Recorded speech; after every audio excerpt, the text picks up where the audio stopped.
Yesterday, one of our rabbits died. Her name was Missy. The ground is still frozen here, so we had to light a fire before we could dig. This time was different, but the pain was exactly the same. It doesn't matter if I'm 13 or 51.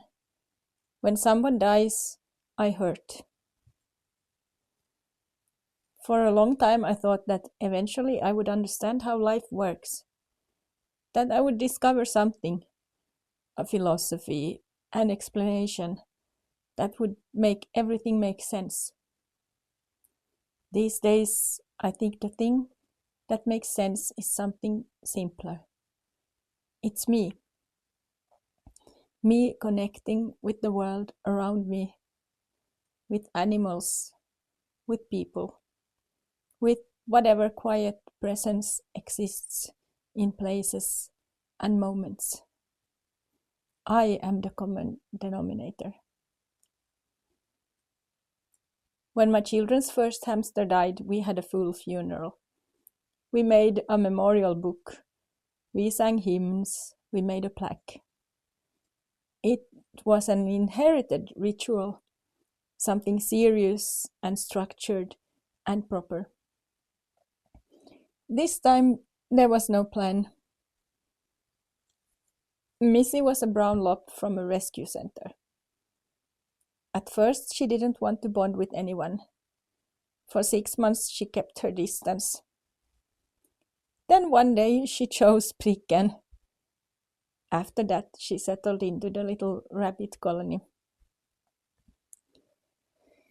She never heard very well. Lop rabbits often don't. So when the others reacted to a sound, she sometimes just kept doing whatever she was doing, chewing a branch, digging in the soil, or standing in the food bowl like it belonged to her. Winter in the cottage, summer in the garden. Logs to chew, apple branches, hay everywhere. And whenever something new appeared, a plant, a leaf, a bowl of greens, Missy was always the first rabbit to arrive.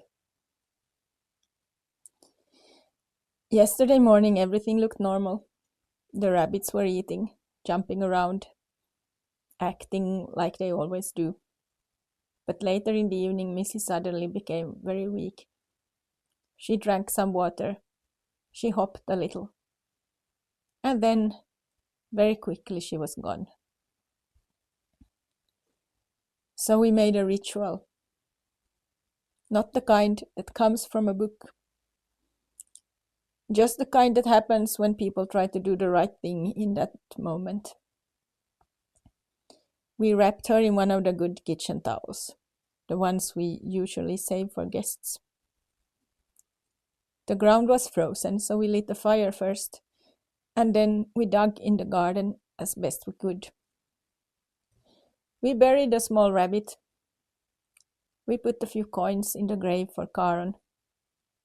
Not because we literally believe in the old myth, but because it felt right. The other rabbits came and smelled her before we buried her. That felt right too. When I was 13, I lost a rabbit as well. Back then, the grief came with something else. Regret.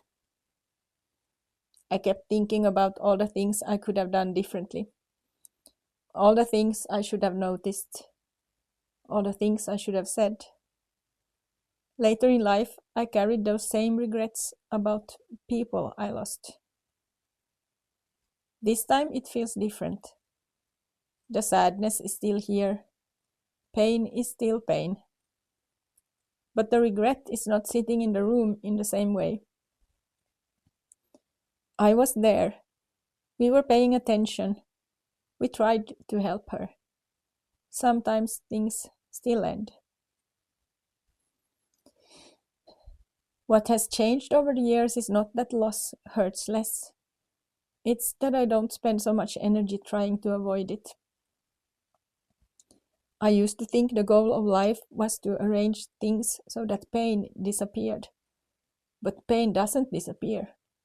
It just moves. Now I think something else is happening. If I stay present with the animals, with the garden, with the people around me, then the painful moments and the beautiful ones begin to belong to the same ritual. It doesn't make anything easier, but it does make everything more real. And tonight, in a frozen garden, with two rabbits still quietly eating inside the cottage, that feels like enough.